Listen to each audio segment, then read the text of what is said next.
Well, better late than never, I guess. What's going on, everybody? Thanks for sticking with me. I know it took me a little while to get on here. It's now 7:10 or 7:16, actually, so that's my bad for everybody for getting such a late start here. I had some technical difficulties, had to switch laptops, so happy to be with you here and happy to be with you after a 2-0 start for the Philadelphia Eagles, 15 games to go as we turn our attention to a familiar face who is right down the road now, and man who was once loved by many and then hated by many. And now I'm not so sure. I guess I'll have to find out what everyone's thoughts are on Mr. Carson Wentz as we turn our attention to Week 3 and the Washington Commanders. Hello, everyone. Kyle Quinn here, Bird's IQ, of course, on the Edge of Philly Sports Network. Cannot wait to bask in what we saw on Monday night. We're also going to look ahead to Sunday's reunions. I just mentioned off the top. We're going to look around the rest of the division. You're not going to want to miss that. Check in on our draft pick. I know it's a little early. We're going to check in on our draft pick just like we do every week. We'll do our matchup by matchup breakdown. And I'm also going to tell you why it's okay to get your hopes up and say the word Super Bowl for this season. Yeah, so you're not going to want to go anywhere. Oh, and by the way, I got a lot of dumbasses for you today that we're going to jump into. So let's talk about the quarterback, shall we? Jalen Hurts, man, put on a display in that game last Monday night and showed a lot of things that I don't think anybody really expected him to show, at least this early on in this season. Maybe would have thought that it might have taken him the full season to really sort of get his sea legs under him and really figure out and iron out some of the things that he learned over the offseason. But let's talk about the quarterback. Just how good was he? Well, we wanted to see marked improvements in 3 areas from Jalen Hurts. And those 3 areas, I'd say one is decision-making. We needed to see him be quicker when he made those reads down the field. We needed to see him go through all of those reads, not leave the pocket too early. We wanted to see him keep his eyes down the field, and when he does, spreading the ball around to all of his targets. That includes A.J. Brown, Devontae Smith, Dallas Goedert, even the guys out of the backfield, all of them. So we needed to see that. We needed to see the decision-making, and we needed to see the accuracy improve. He simply needed to be more accurate with the football, and that's even on the easy throws. Some of them he was just leaving behind guys or putting them in, odd places or tough places for them to have to get, and it was making it difficult for our offense to move the ball down the field. Now, those are the things that you want to see improvement-wise out of Jalen Hurts. Now, I want to run some of these clips. I'll run this clip first. It's a collection of clips from Philly Vids on Twitter, and then I'll go into 2 of the throws that I wanted to highlight more specifically. So you see him standing there, and he's taking advantage of the time he has. He's putting proper zip on the ball. He's taking advantage of the tight windows. You're seeing him keep his eyes down the field. Really nice tight window throw there. And he's breaking the pocket, but he's keeping the eyes down the field. And this one didn't count. I'll get to this one in just a second. But that's a beautiful throw to Quez Watkins. Might be his best throw of the entire day so far. And if it's not that one, then it's this one. And we're going to take a closer look at some of these in just a second. But that is just a beautiful, beautiful throw by Jalen Hurts, and something that you did not see him do at all. You didn't really see him attempt those, let alone complete those at any point last season. So second down and 12. Hurts lets it fly, and sorry, I'm still figuring out how to work some of these things here. So it's a Goddard throw. Second down and 12. Hurts lets it fly, and broken up. So this is his first incompletion and one of his best throws, maybe his best throw of the night. He put it right where he had to put it to drop it in there against that 2-shell look in behind the, or in front of the safety, behind the corner, Dantzler, and Goddard just not quite able to. Now, that's probably the best throw of Jalen Hurts' career. Perfect touch in a place where only Dallas Goedert can catch that ball between 3 defenders. Definitely not a throw you would see him attempt last season. And then this is the other one that I needed to highlight here. This one was wiped away by a penalty, but it's another area where you needed to see Jalen Hurts make these strides.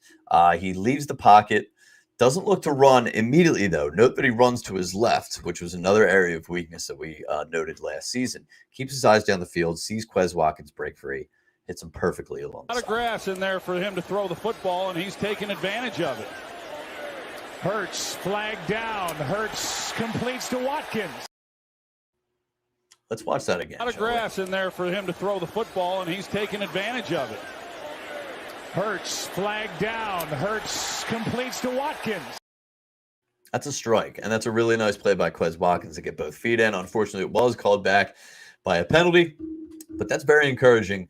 A very encouraging showing from our young quarterback, and an impressive, what I'll call a start, a quote-unquote start. And I say that because I know we've had a lot of fun watching him, but let's be real, it's not over, right? We all got very attached to Carson Wentz, who we'll get to in just a little bit here. But we got attached to him for years, and so attached to him that we gave him a nice fat contract to go with it. And, we all know how that ended up turning out. So, we need to see more here from Jalen Hurts. And I'm not saying we need to see more as in we need to see more improvements in his game. I mean, that looks like he's gotten those things ironed out. But he could go out there Sunday, of course, and throw 5 interceptions, and then we'd be almost back to square one, right?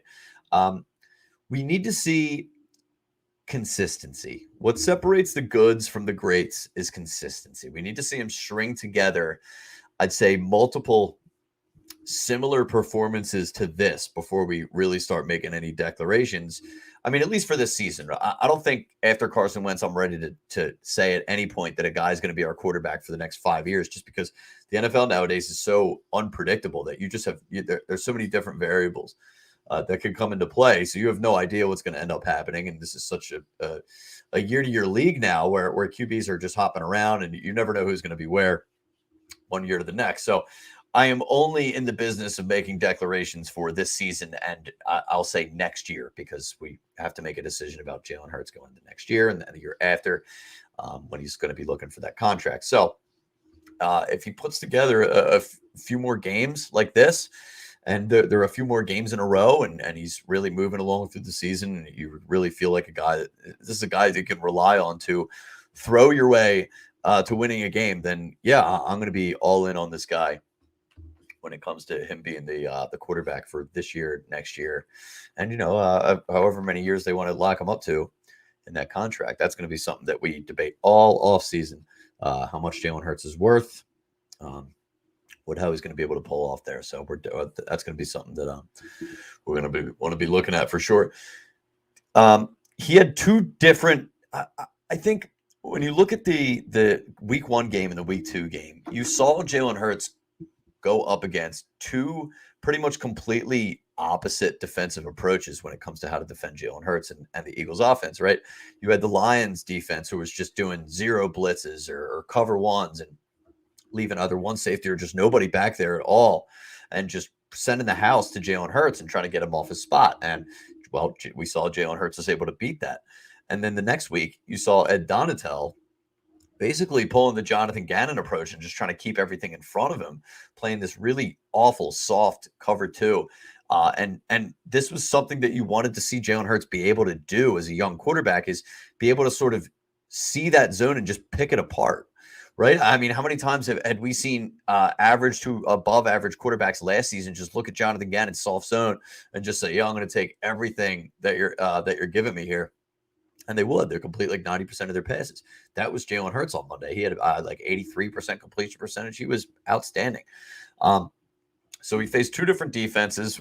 Obviously, the defenses he sees from here on out are either going to be one or the other, or a hybrid of the two, I'm assuming. And we'll get into this in a little bit when we get into the matchup here with the Commanders. It's probably going to be some sort of a hybrid between what we saw the first 2 weeks. In terms of a defensive look for how to defend Jalen Hurts this upcoming week. So we're going to keep an eye out on that. Now let's talk about our defense. This is the redemption game for Jonathan Gannon, if you will. They were better. There was some bad Cousins in the mix there, but ultimately I was impressed with the defense. They fixed all the leaking issues that appeared in week 1. I think the tackling was better. They were able to finish the game. The conditioning seemed like it was better now. Darius Slay probably should have had 6 interceptions alone You add that up with Avonte Maddox's pick and Zach McPherson's dropped interception. Kirk Cousins was just horrendous. There's no other way to put it. An issue you could still point to with the defense is still probably that they're hardly getting any pressure from the front four. Now, when Gannon did send extra people on a blitz, it was like pretty much a sure thing that Cousins was going to just lob one up there.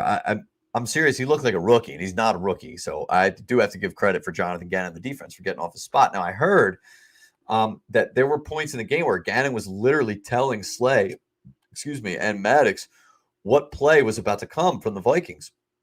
And that was right before one of Darius Slay's interceptions. So he knew. That's good coaching from Jonathan Gannon. I do have to give him credit for that. So he had his guys prepared, and they looked prepared, and they came prepared. They played really well. So really, Cousins is the first above-average QB. He didn't look it on Monday, but he is probably the first above-average quarterback that this defense has beaten, and honestly made him look like a chump. So they need to see more. We need to see more out of that from us if we want to consider ourselves a real contender. All right, just a moment here. I'm going to let you know why I think it's okay for Eagles fans to get their hopes up and use the word. You can use the word Super Bowl. Go ahead, use it. Super Bowl. But first, I want to take a look at the rest of the division. I'll shelf the commies for just a moment as they are the subject of our matchup breakdown, so stay tuned for that as well. But first, the New York Giants beat the Carolina Panthers in what was just a bad, sloppy football game. It spent far more time in my red zone than I would have hoped, and I'm sure anybody else would have hoped unless you were a Giants or Panthers fan. However, more fodder for the Giants delusionals that think they have a chance in this division. I say let them rack up wins. Honestly, get them out of the running for a top quarterback in the draft to pair with Brian Dable. So, God, the Giants can win as many games as they want. Anyway, Giants are tied atop the NFC East with us at 2-0. I expect that to change shortly, because to Dallas we go, and to Dallas the Giants go next week. Actually, that game is in MetLife, but we will be playing the Cowboys, so it'll be interesting. I guess maybe that's a subject for another day. Who would you even root for this early in the season? Who scares you more? I guess I'll have an answer to that question in just a minute. So the Bengals predictably are off to a really slow start. They went to Dallas, played flat out bad football, especially on the O-line. They lost on a last-second field goal. Dallas goes 1-1. Big whoop. I will say, however, the last thing we need is for Dallas to start racking up wins